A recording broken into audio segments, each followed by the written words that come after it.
स्वागत है आपका नेक्स्ट आईएएस की इस खास पेशकश न्यूज़ एंड व्यूज़ में।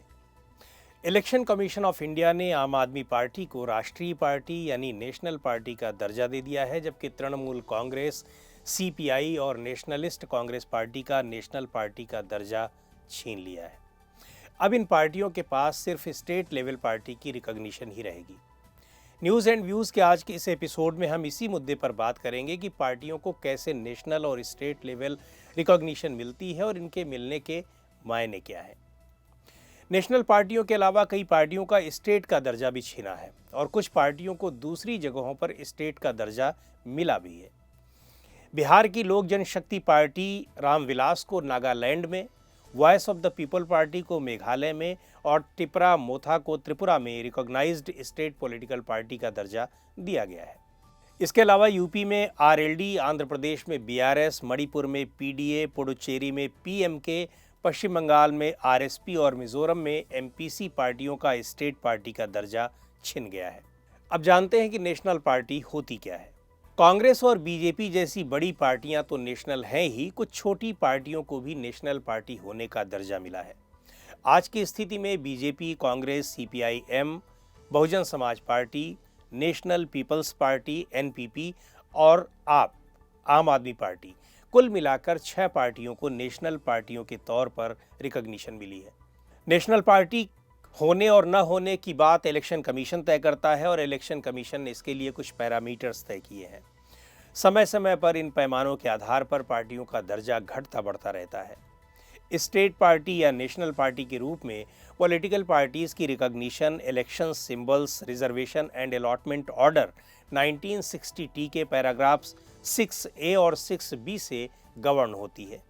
किसी पार्टी को तभी नेशनल पार्टी का दर्जा दिया जाएगा जब उसे 4 या 4 से ज़्यादा स्टेट्स में रिकॉग्निशन मिली हो, या फिर पिछले लोकसभा या राज्य विधानसभा चुनाव में उसने कम से कम 4 स्टेट्स में चुनाव लड़ा हो और इन राज्यों में उसे टोटल वैलिड वोट्स का कम से कम 6% वोट मिला हो और लोकसभा में उसके कम से कम 4 मेंबर्स जीत कर आए हों, या फिर इस पार्टी ने कम से कम 3 राज्यों में कुल लोकसभा सीटों में कम से कम 2% सीटों पर जीत हासिल की हो।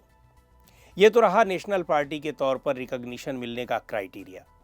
स्टेट पार्टी की रिकॉग्निशन के लिए भी इलेक्शन कमीशन ने कुछ पैरामीटर्स तय किए हैं।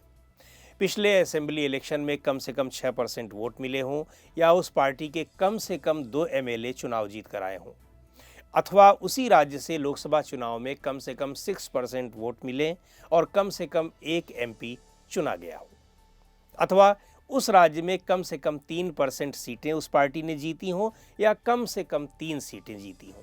जो भी ज़्यादा हो वो माना जाएगा।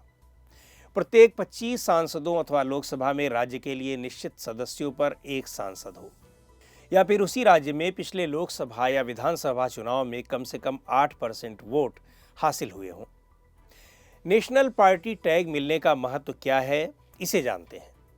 किसी पार्टी को नेशनल पार्टी का दर्जा मिलने का लाभ ये होता है कि उस पार्टी को दिल्ली में अपना सेंट्रल ऑफिस खोलने के लिए इलेक्शन कमीशन या तो कोई बिल्डिंग देता है या फिर ज़मीन देता है।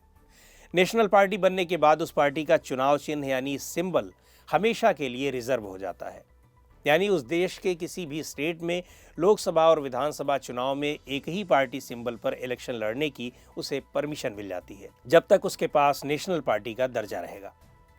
कोई भी नेशनल पार्टी इलेक्शन में प्रचार करने के लिए अपने 40 स्टार कैंपेनर्स को उतार सकती है। इसका खर्चा उम्मीदवारों के खर्चे से बाहर होता है। पब्लिक ब्रॉडकास्टर्स जैसे दूरदर्शन और आकाशवाणी पर मुफ्त में प्रचार करने के लिए एक निर्धारित समय भी मिलता है। हालांकि ये समय स्टेट लेवल पार्टियों को भी मिलता है, लेकिन नेशनल पार्टियों को प्रेफरेंस मिलता है।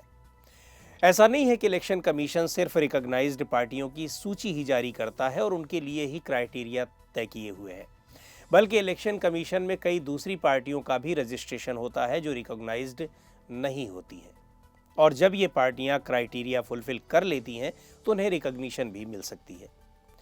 रजिस्टर्ड पार्टी वो पॉलिटिकल पार्टी होती हैं जो स्टेट या नेशनल पार्टी का दर्जा नहीं रखती, लेकिन इलेक्शन कमीशन के यहाँ रजिस्टर्ड होती हैं।